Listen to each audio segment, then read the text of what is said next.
I'd like to thank everybody for coming today. Today we're going to unveil our mural that it was a community initiative.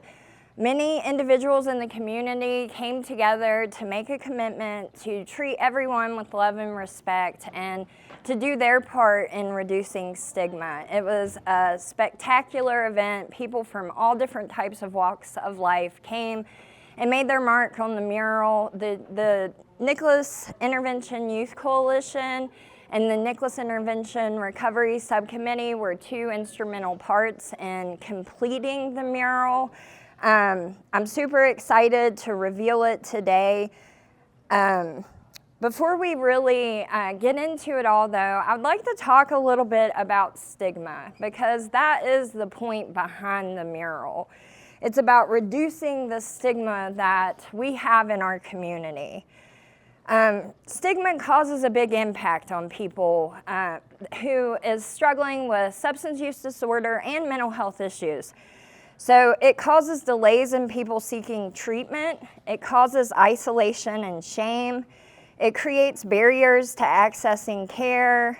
It impacts that individual's self-esteem. And there's also cultural and societal influences that impact stigma. So in knowing a little bit about stigma it's important for each one of us to know what we can do as an individual, as a community member, to address stigma. So here are just a few little things that you can do as one person to impact stigma. Educating yourself and others, understand mental health, and share accurate information. There's a lot of misunderstanding, misinformation, and misconceptions about mental health. It's important to use supportive language, and that is not just from the individuals in communities, it's also from us in recovery. It's important for us to quit talking about ourselves the way we feel about ourselves sometimes. It's important for us to treat ourselves with the love and respect that we deserve also. It's important to be compassionate and empathetic, because honestly, we're all recovering from something. Nobody has a perfect life. Everybody has things in their life, obstacles that they're trying to navigate and overcome. So it's important for us to be compassionate and empathetic to people who are struggling with mental health or substance use issues. It's important for us to encourage open conversations. If we see somebody that we know is struggling, we as a community, we have to reach out to them. We have to have that open conversation as about their wellness. You know, you don't specifically have to point out their substance use, but their wellness, you know? Just getting the basic needs that individual needs to survive. It's important for us to challenge stereotypes, confront biases, and to promote inclusion. That means like everybody has a place. Everybody has a part to play in this community. And everybody, if we all work together and we all serve in those places that we're meant to serve, we're gonna see our community change. Our community is going to heal. It's important for us to support the access to mental health. It's important for us to know where there are mental health treatment options available, so that when we know somebody that's struggling, we can point them into the direction that they need to go into. It's also important for us to advocate for mental health policies. That's something that a lot of us probably don't do or even talk about, but it's so important for there to be mental health policies in businesses, in legislature. So those are things that we need to advocate for as well. Creating a safe space. What if our community was a safe place for people to get well? You know, if we could create that type of environment here, we will see those blue zones that you hear about where people just thrive. And that's my goal.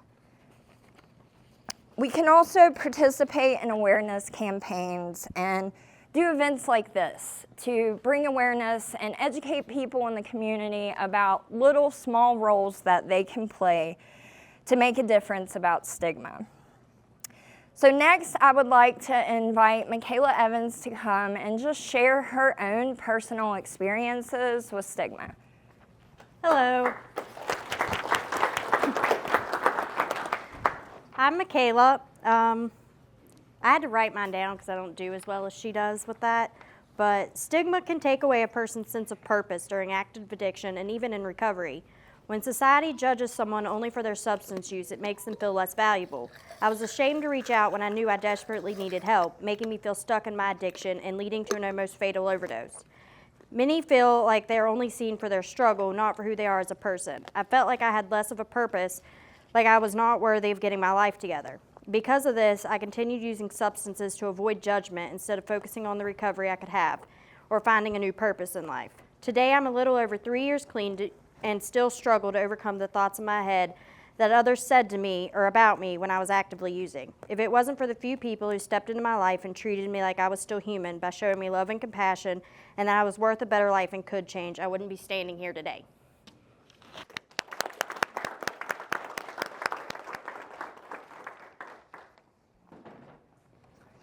Thank you so much, Michaela. We don't really realize the impact that stigma plays. I know that I'm about 15 years into my recovery, and I have to convince myself every day that I deserve to walk into the rooms that I walk into. I deserve to be in the community that I'm a part of. And it's an inward stigma. It's not anybody on the outside telling me these things. This is how I feel about myself. This is my own personal bias about myself that I have to work through and I have to fight through every day. But I know that personally, I've been there. I've walked that road. So who can make a better difference than somebody who has walked that road and who has come out? So I just want to encourage each one of you guys that are in your recovery to strive for the top, to know that every room that you walk into, you deserve to be there. And I just want to encourage you to set your goals high, because a lot of times we sell ourselves short. So next, I want to talk a little bit about Save a Life Day, because that's today. Today's Save a Life Day, and that's the day that we decided to do the mural unveiling. But Save a Life Day is an amazing day, and I don't think very many of us realize the creative ability that Appalachia has, that West Virginia has. So I'm just gonna read this. It says, we want to raise awareness about an initiative that originated in West Virginia's counties, Putnam and Kanawha, and it has expanded into a nationwide life-saving event. Today, on September 26th, the annual Save a Life Day is a naloxone distribution event that has reached over 30 states, providing communities with the opioid overdose antidote in an effort to reduce overdose deaths. What began as a local response to opioid crisis has evolved into a significant grassroots effort. I love what Joe Solomon, the co-director of West Virginia Overdose Prevention Group, SOAR West Virginia, says. He says he's not only an enthusiast about the event, but also what happens afterwards. So many people become passionate about saving lives and ask, what's next? They become involved in harm reduction initiatives, street outreach teams, and advocate for their communities. Save a Life Day is about second chances, not just for individuals, but for entire communities, Solomon says. The West Virginia Watch News site reported that Save a Life Day was first held in 2020 during COVID-19 pandemic as a response to the surge in overdose deaths. Volunteers distributed naloxone, a drug that reduces opioid overdoses in 2 counties, and as of 2024, Save a Life Day has expanded to include participation from 343 counties across 32 states. Last year, more than 45,000 doses of naloxone were distributed throughout Appalachia. With grant funding, organizers are rolling out new ways to make naloxone more accessible. This year, 60 naloxone vending boxes will be distributed across a dozen West Virginia counties and at least one county in every participating state. Sarah Stone, board president of SOAR, explained that the vending boxes are designed to eliminate any sense of shame that may prevent people from seeking help. What makes these boxes unique is that there's nobody standing there questioning them. If someone feels shame about their drug use, they can still access help without judgment. Though West Virginia still has one of the highest overdose rates in the country, Save a Life Day brings a glimmer of hope. In 2023, drug overdose deaths in the state were down nearly 2% compared to 2022. Though the rate remains double the national average, nationally overdose deaths decreased by 3%. Save a Life Day is about more than distributing naloxone. It's about igniting hope. Our hope is that more people will get inspired to help others in other areas like expanding harm reduction. West Virginia, once known as America's overdose capital, is now leading the charge in overdose prevention, offering hope to communities nationwide. Save a Life Day shows how grassroots efforts can make a difference, with every naloxone kit providing a chance to save a life. I felt like it was really important to hear that, to see that we are capable of solving our own problems. West Virginia is very unique. We are very creative. We have some of the most just amazing people here. So I have no doubt that we will be able to find solutions to our own problems. Next, I would like to invite Greg Butler to come and share his testimony of recovery. I know that some of you guys know me, but a lot of you guys probably don't. I've been an addict since I was 12. I'm 25 now. I've been in and out of rehabs 4 different times. It wasn't until I turned 21 and I had my daughter that I finally decided that enough was enough, and I went and tried recovery. And for the longest time, I didn't think that other people that wasn't drug users like everybody I grew up around didn't understand, you know, because I come from a place that's all I really knew. I mean, I never had an on-the-books job until I was 20 years old. And whenever I went to Huntington, and I was down there in Huntington for 13 months in a long-term treatment facility, and I realized that all of those people there, some of them were criminals, murderers, and all of them were just trying to do better. And the majority of them had committed crimes due to their drug use, because they wasn't in their right mind. They didn't seek mental help. They never had no help. And so now I think I'm on my 3rd time being sober, but I can tell you each time I went out and I've relapsed and I've come back, I've learned more and I've gotten better. And I don't know, I'm pretty proud of my community for coming together, because whenever I went to rehab the first time, there wasn't even a rehab here in Nicholas County that I knew of, you know. And now we're starting to get recovery here.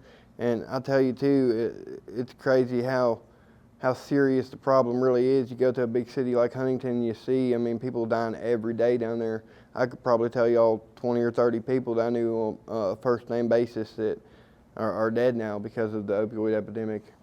And so I guess that's really all I got. I didn't write nothing down because I felt like it was too cliche. I'd rather just come up here and speak from the heart and tell you guys like it is, you know. But I can say today I'm grateful for all this recovery, for all these people, even though at some point in time I probably got mad and cussed them and threw a little hissy fit on them. They was patient with me, they took their time, and it's understanding, they helped me along the way. Thank you guys.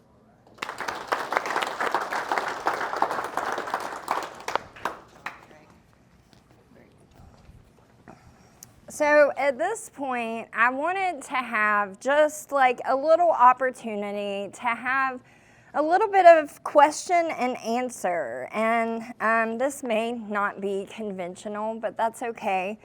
My first question is going to be to Michaela and to Greg. So what is and what has been one of the biggest obstacles in your recovery? Michaela, you first.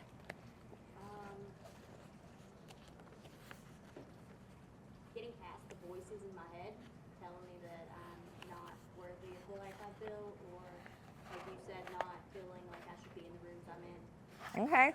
What about you, Greg? Pride. Pride. It is really hard for me once I get out there to ask for help or to admit to myself even that I needed help. You know, because I mean, I had a lot of people out there telling me I was crazy and I was just threatening him with a pipe wrench or something. You know what I mean? Get away from me, leave me alone. You don't know nothing about me. Okay. And so pride really has been the biggest obstacle. I'm gonna just open it up. Would anybody else that's in recovery like to answer that question? Okay? People, places, things. Okay? Those are the biggest obstacles that you face, changing them? Yeah, it's hard. Anyone else? Admitting you got a problem. Admitting you have a problem. So kind of pride again also. Anyone else? All right. So personally, I feel like stigma from the individual in recovery, it comes more inwardly. And the question that about what's the biggest obstacle kind of pointed to that. Could you guys agree that the stigma that you feel is more inward stigma or outward stigma? I think it's fed by outward originally, and then You start to internalize it. What about you? Shame? Yeah, mine's more inward. You know, they taught us in rehab about guilt, shame, and remorse, and as soon as you get high, that's what you step into, and then once you get out there, you think that everybody looks at you the way that you feel. Yeah, the way you look at you. That's good. So this is kind of opened up to everyone, and it is, what can we do as a community to help support these individuals in their sobriety? Be there for them. What is it? Be there for them. In what ways? How can we do that? When they're in their lowest moments, sit there with them. Don't let them hurt themselves, or let the voices talk them into that. You sit there with them and you encourage them to, overcome it. So if we have that opportunity, if that individual's right in front of us, then we can sit with them. But what's another way that just any Joe Schmo off the street can help support someone in recovery? Don't judge them. What is it? Don't judge them. Don't judge them. That's awesome. Stand up for them. Stand up for them. What else can we do? Remember they're humans. That's great. I love that. Model good behavior. We should use the right language. We should correct improper language. Even when a person that uses substances calls themselves an addict, correct that. Yeah. More than that, they are human. They're a friend, they're a mom, they're a sister, they're a brother, they're a loved one. Absolutely. So when somebody is identifying as that addict or that junkie or whatever the word that they're identifying, tell them they're not that. You are more than that. You are a mother. You are human. You're a father, your brother, your son, whatever it may be. Educate the community. Educating the community.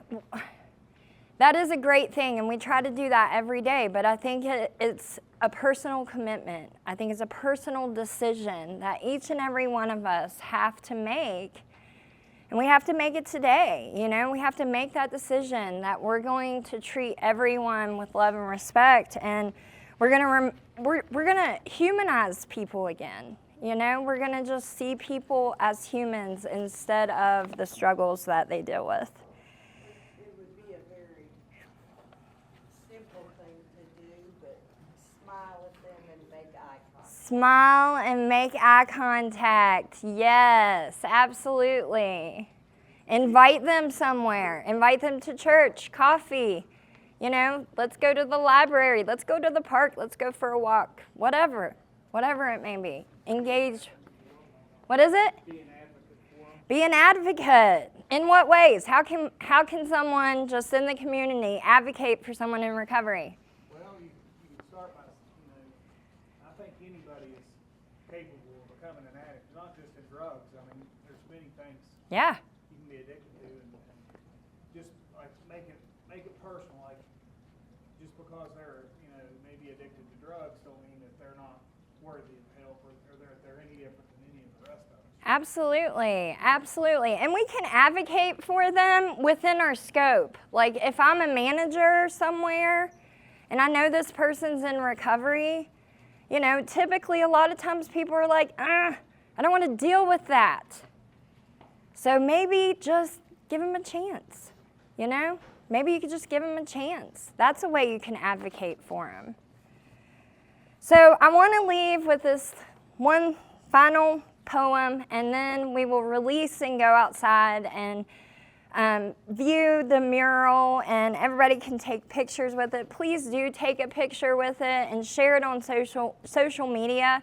I know it seems like it's not really much of anything, but it makes a difference, If people see the mayor standing in front of a mural that says don't judge people for their struggles, then that's going to be significant. That's going to, the chief of police, that's going to be significant. That's going to make an impact. So please take your picture and share them on social media. So the poem is, Don't Quit. When things go wrong, as they sometimes will, when the road you're trudging seems all uphill, when the funds are low and the debts are high, and you want to smile, but you have to sigh. When care is pressing you down a bit, rest if you must, but don't you quit. Life is queer with its twists and turns, and every one of us sometimes learns. As many a fellow turns about, when he might have won, he stuck it out. Don't give up, though the pace seems slow, you may succeed with another blow. Often the goal is nearer than it seems to a faint and faltering man.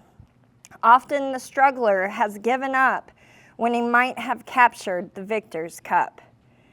And he learned too late when the night came down how close he was to that golden crown. Success is failure turned inside out, the silver tint of the clouds of doubt. And when you never can tell how close you are, it may be nearer when it seems so far. So stick to the fight when you're hit the hardest. It's when things seem the worst that you must not quit. So thank you all. Let's all go outside and reveal our mural.